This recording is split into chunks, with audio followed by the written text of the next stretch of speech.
All right, North Korea responding to President Trump's tough talk. The rogue nation now claims it can launch missiles in Guam's direction within days.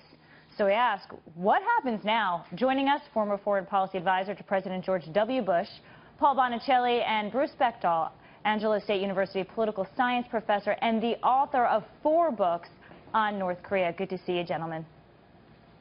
Good morning. Bruce, you have experience with this. This is something that you've researched. What, in your view, are the next critical steps for the administration to deal with North Korea? Well, fortunately, they've done something very important. They did that a couple of years ago, and that was to deploy the Terminal High Altitude Air Defense System to Guam, or THAAD as we commonly know it. So they actually have a defense there.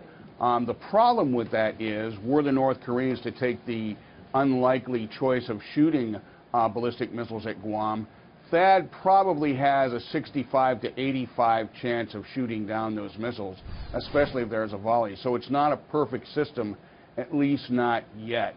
And the North Koreans have probably had the missile, the Musudan, to range Guam for a couple of years. It's been proven with its range for a couple of years. They also fired a Musudan missile with an elongated range on May 13th, the day my daughter graduated from the University of Iowa. And so there's no doubt the North Koreans have the missiles to hit Guam. On the other hand, we have the ballistic missile defense to shoot it down, we think.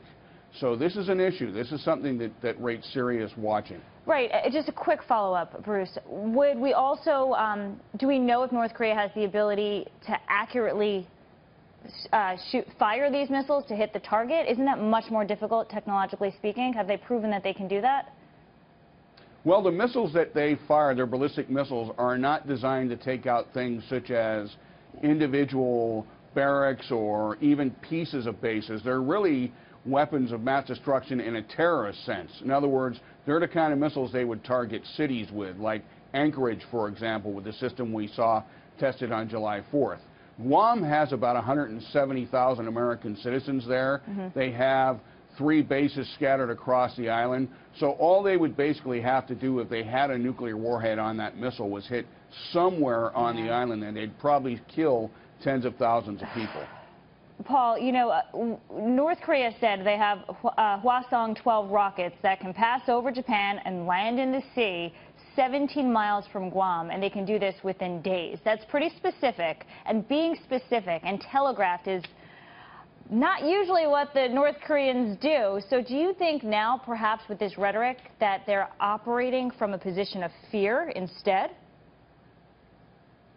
I do. I think it shows their desperation. This is a regime that, of course, we have had 3 administrations that have failed to deal with the simple fact that aggressors, rogue states like North Korea, like Iran, threaten and intimidate countries like the United States only if they're allowed to do it. And for the first time, they have a president, a Secretary of State, a Secretary of Defense, importantly his remarks yesterday, that are returning that kind of rhetoric in a very clear way. And the difference is very clear. The United States will never be destroyed by North Korea.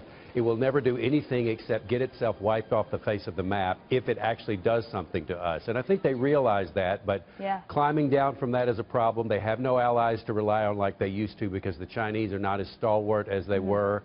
And that still should be the main pressure point for the President of the United States, I think, is to pressure China to solve this problem along with us. Paul, I'm so glad you brought up Secretary of Defense Mattis's statement yesterday, because all the talk was about the rhetoric from the President, the fire and fury comment, but essentially Mattis came out with this statement and he said, look, if you engage in an arms race with us, you will lose. Bruce, do we have the arsenal that is needed? Is it modern enough to actually be able to engage in a military confrontation if it gets to that point? Certainly we do. We don't even need to use nuclear weapons against North Korea to wipe them out. I mean, our conventional forces could probably destroy the North Korean armed forces, including most of their WMD, in the early weeks or months of a war. The problem there is the high casualties that civilians would take. And it's important to note that there's 130,000 Americans in Seoul. So any war that we fought would involve a lot of casualties, and I think that's the biggest concern for the United States. And you also have to remember that South Korea is in the middle of all this, held hostage, a nation of 25 million people. Bruce, Paul, thank you so much for your time this morning. Thank you. Sure.